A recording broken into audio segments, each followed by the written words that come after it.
Hello বাচ্চারা, আজ আমরা শিখব সবচেয়ে জরুরি বিষয় স্বাস্থ্যবিধি।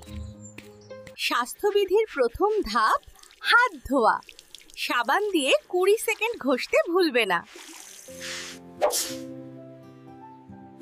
হাঁচি বা কাশি দিলে মুখ ও নাক ঢেকে রাখবে, এতে জীবাণু ছড়ায় না। অনেক জায়গায় দূরত্ব মানাও জরুরি।